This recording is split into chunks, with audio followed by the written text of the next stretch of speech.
We got some news revolving around the Boston Celtics and their offseason plans as an insider reveals a massive report on the Celtics' plans this offseason and who could potentially be on the outs from this team as they look to shed salary and still be competitive in this Eastern Conference, all being with no Jayson Tatum. So how will this affect Joe Mazzulla's team and offense/defense with his roster building? We'll be diving into all of that and more on this episode of Celtics Digest. I am Bruce Veliz, and you guys have been absolutely fantastic, showing your love and support for me, Patrick, and our new creator, Nick, over on the channel. We really do appreciate all your guys' thoughts and comments. So let us know your thoughts on this move here for the Boston Celtics. Is it a good one? Is it a bad one? And ultimately, what you think the Celtics should do this off season. But without further ado, we're going to get ready and dive into the video. Make sure to come by to the stream today at 6 p.m. Eastern to come talk to Patrick and I about some draft stuff and look at some of these trade analogies as well. But without further ado, let's dive into the video at hand. Make sure to grab that snack. And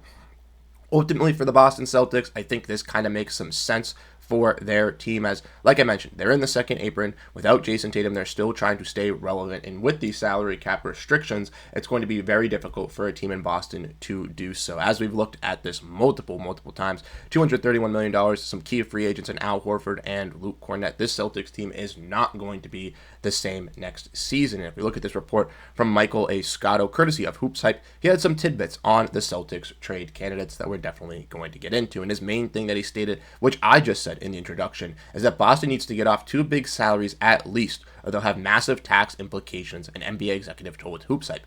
Tatum's injury lets them use next year as a gap year to audition other players or young guys to really figure out who's going to be gelling with this team. Now, we do know that there are some guys that have been discussed and talked about, and Michael Escato goes into deep dive on that. So let's go into those players as well. As several executives around the league believe Boston will explore the trade market for center Kristaps Porziņģis, who's owed $30.73 million on an expiring deal this season.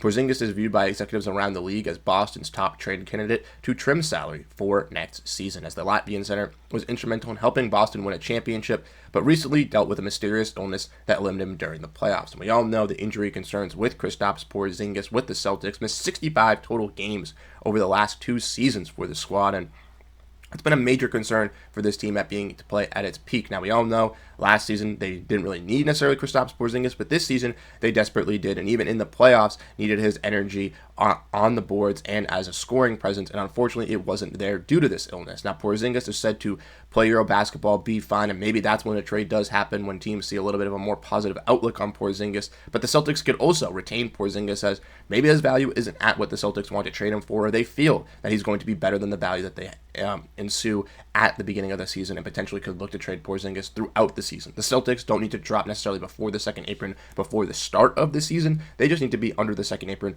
by the end of the season to make sure they get underneath all these exemptions. So let's dive in and let's look at some more players. You guys already know about Kristaps Porziņģis, but Derrick White has been someone that's been mentioned around as well, with some fake trade rumors and fake reports of people wanting Derrick White. But White, who turns 31 in July, has always drawn interest from teams around the league, like I mentioned. However, Boston has rebuffed previous inquiries to this point, and he's still young enough to potentially be a difference maker for the 2026-2027 season when Tatum should be fully healthy. I love to hear that. Was not wanting Derrick White gone, and I'm glad that he'll be staying in Boston, and Brad Stevens is not entertaining those trade calls. When we dive in and look at another guard, though, in Jrue Holiday, he's turning 35 later this month and is owned a combined $104.4 million over the next 3 seasons, including a player option in the 27-28 season. Now, we've already talked about videos on this channel previously of him being linked to the Clippers and the Mavs. So if you missed those, definitely go check those ones out.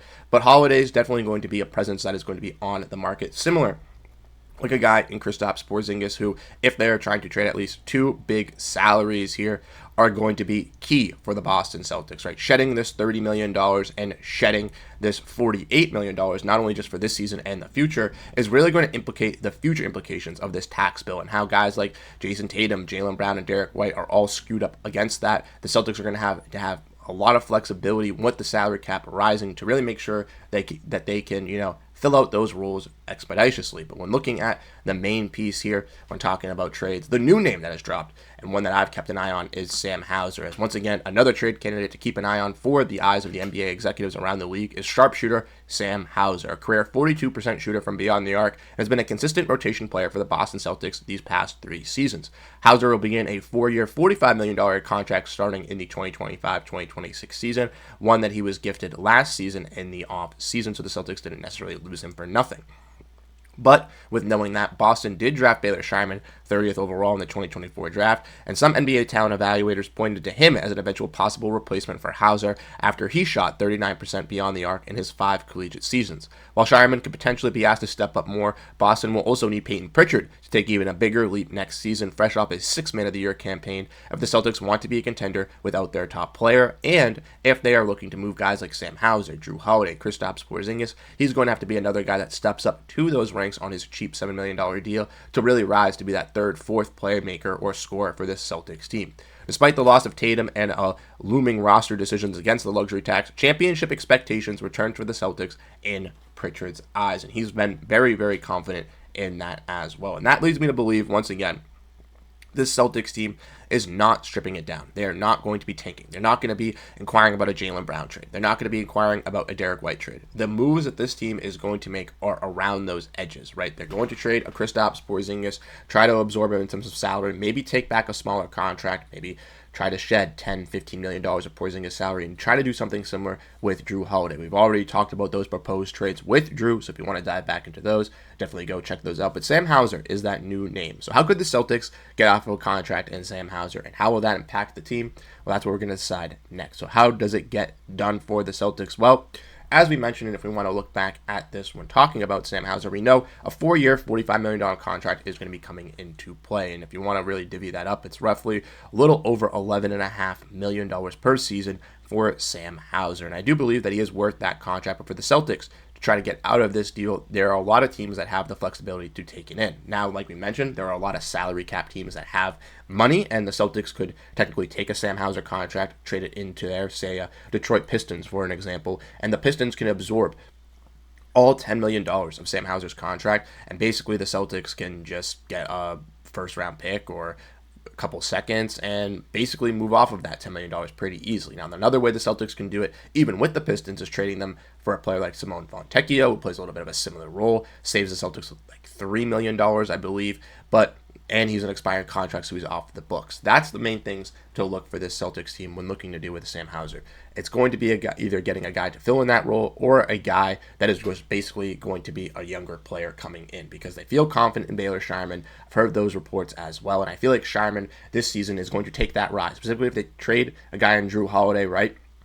Peyton Pritchard's going to have to step up into that starting lineup alongside Derrick White, Jaylen Brown, Al Horford if he comes back, Porziņģis if he's here, whatever the roster is. But then Scheierman is going to have to be that offensive creator. As we all know with the depth chart looking at this team, they have J.D. Davidson, who's on a team contract that they could definitely bring back. But after that, there's not really many scorers or offensive pieces at that guard position, minus Derrick White if they trade Jrue and Sam. So a guy like Peyton Pritchard's definitely going to have to deliver. But like I mentioned, Sam Hauser, new name to really look at for the Boston Celtics, someone that I think is most likely going to be traded from this team just because he makes roughly around $10 million and he provides a great role in the NBA. Not to mention, Sam is one of the best catch-and-shoot shooters across the league, but also plays some solid defense on the wing and down low in the paint to really help out on both sides of the ball. You have to look at Sam Hauser playing with all these great defenders in Boston. He looks a little bit worse compared to others, but his defense is also competitive and strong, and that's definitely not a nuisance on Sam Hauser's contract. But I think a lot of teams will be interested in the guy in Sam Hauser. Once again, a 3-and-D wing on a cheap value contract screams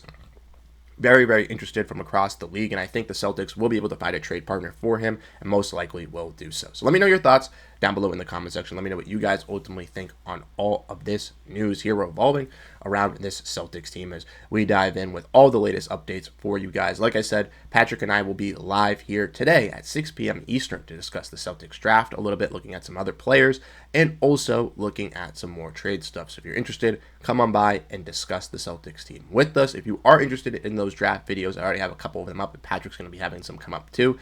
So make sure to stay tuned in for that, and we'll be having more of those coming for you guys. So if you want a specific player, let us know down below in the comment section. But once again, thank you guys so much again for tuning in. I really do appreciate your work, and thank you guys. Have a great rest of your day, and go Boston Celtics.